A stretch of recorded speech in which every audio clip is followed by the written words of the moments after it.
It's like 100 degrees outside. It's so unusual for Manchester. It's so hot. So hot.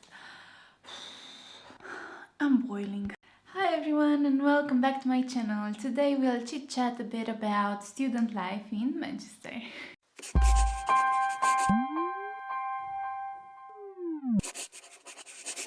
I'm going to share with you all the bits and bobs I wish I knew when I first came to Manchester for my studies. If you're a future student or you're already a student but want to learn more about student life in Manchester, places to go out or good deals for your public transport, or you're looking into tips for finding a cool cheap rent, then keep on watching. The first thing that we'll talk about is accommodation. Okay, so I'm thinking that this is the first thing that you actually want when you're moving to another city, to find a place to live, right? Probably you're thinking, well, what's so complicated about this? I can just live in uni halls and that's it. I'll just pay the rent and have a room where I'm gonna stay for the next year, and that's easy.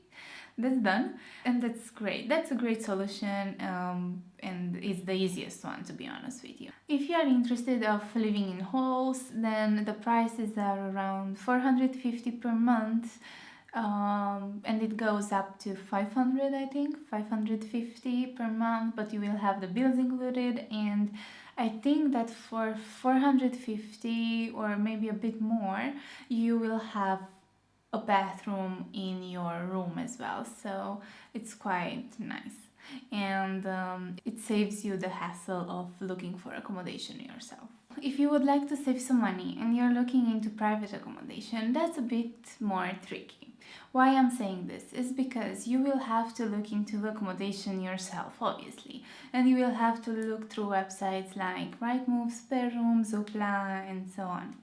The thing is, and there is a problem about this. You cannot, as a student, you cannot rent any accommodation that you see on their websites, only those that are eligible for students. Well, you could rent the other ones as well, but you need a guarantor. A guarantor is the person who has been in the UK for a while and is working here and can basically guarantee that you will pay for your rent in the future. And in case that you are not paying the rent, that person will have to pay it for you.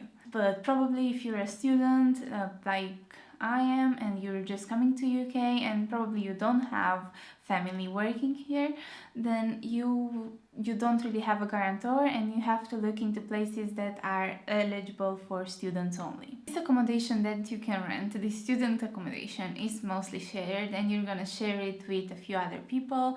You will have your own room usually, but you will share the bathroom, which is quite disgusting, and you will have to share the kitchen. Trust me, I've been there and it wasn't the best year. It was quite awful, and I had some experiences and some things that happened, and it's just not okay. So if you're looking into accommodation, maybe try to find someone you can couple with and then look into accommodation together. Just don't go and stay in a place by yourself with strangers.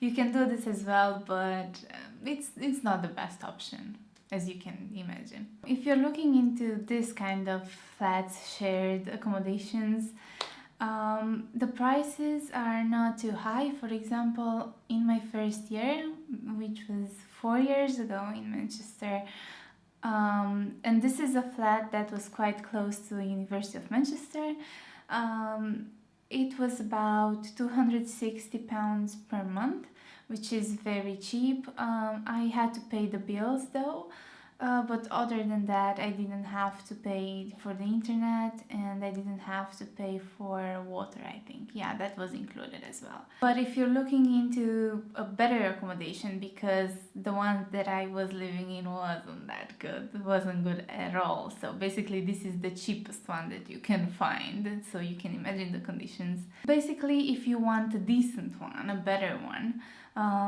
it's about £400. Maybe you can find something that costs around £350, £400.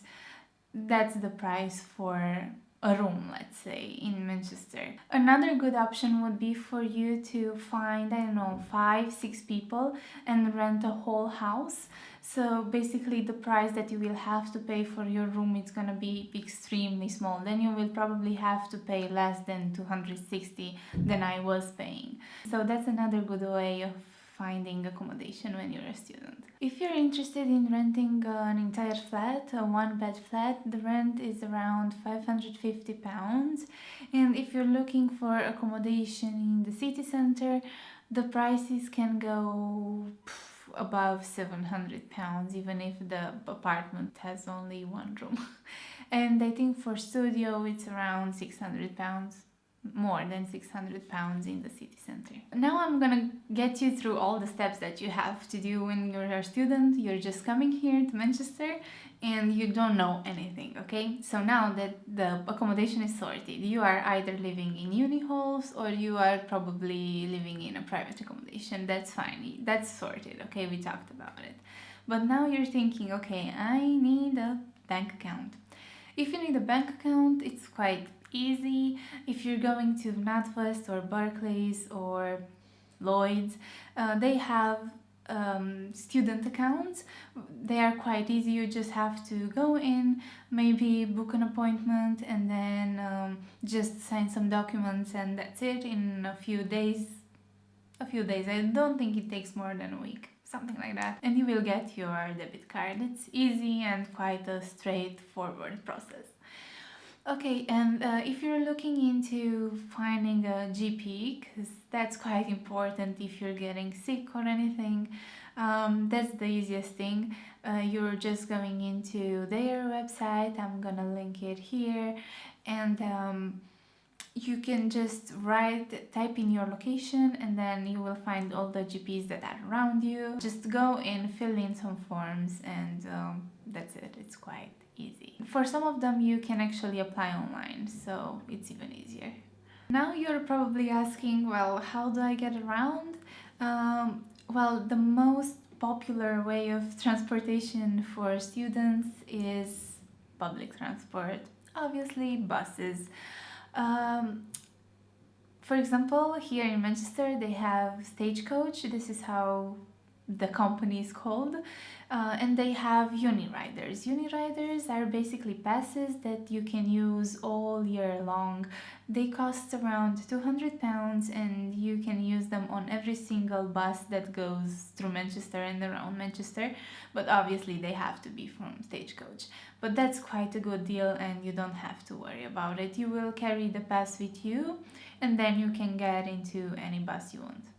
You just have to show it to the driver and that's it. Quite easy. If you're living in the city center, then you obviously don't need, I wouldn't even buy a Unirider, I wouldn't buy anything, because especially if you're coming to Manchester, the whole city is not that big. You can walk around the city. You can go to the city center if you want to go to do some shopping, or you want to go to the mall, which is Arndale.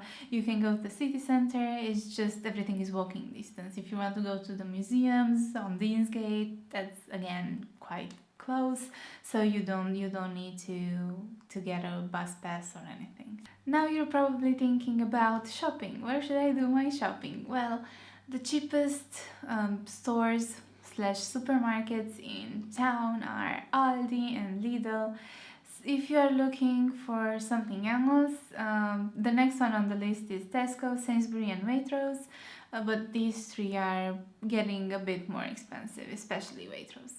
When you're just moving to a new city, you will probably need some plates, a duvet, a pillow, some blankets, some nice things to put around the house and make your room feel cozy and, I don't know, feel like home. And you will probably need some house stuff. Well, I am usually buying my house stuff from Wilko. This is the cheapest store. I don't know, at least that's what I found out to be the cheapest store, because I love IKEA, but IKEA is quite far and you won't probably have a car when you're just coming to uni, so you can't go that far, and you can take the bus there, but it's gonna take forever, so it's not a good idea. Wilko is in the city center and it's quite accessible, and you will find everything that you want there. This is an extra tip for architecture students and people who are studying arts and stuff.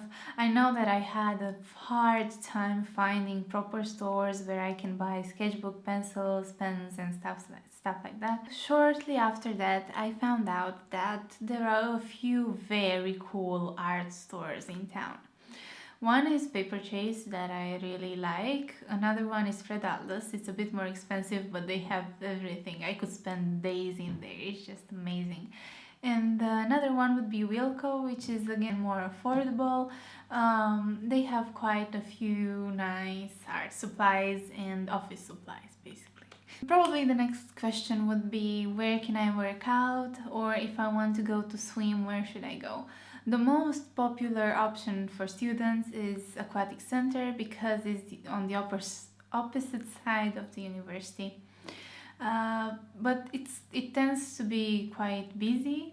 It's nice that they have the gym and the swimming pool as well, but it's busy. So if you're looking into working out, I would recommend going to Pure Gym or JD Gyms. There are loads of them around uni. So if you don't know where to go, just go one evening, walk along Oxford Road, and then you will definitely find a gym that suits you and the one that you like. Going out, if you're interested in a place where you can find really nice cafes and I don't know, really good coffee, then I would definitely recommend going to Northern Quarter. They have the best cafes and restaurants and everything. It's so cool. So cool. Thank you so much for watching. I hope you enjoyed this video and I hope you enjoyed my tips about living in Manchester and finding accommodation, public transport, all those things. If you found it useful, don't forget to like, share and subscribe because it helps me so much. Thank you so much for watching. See you next time. Bye!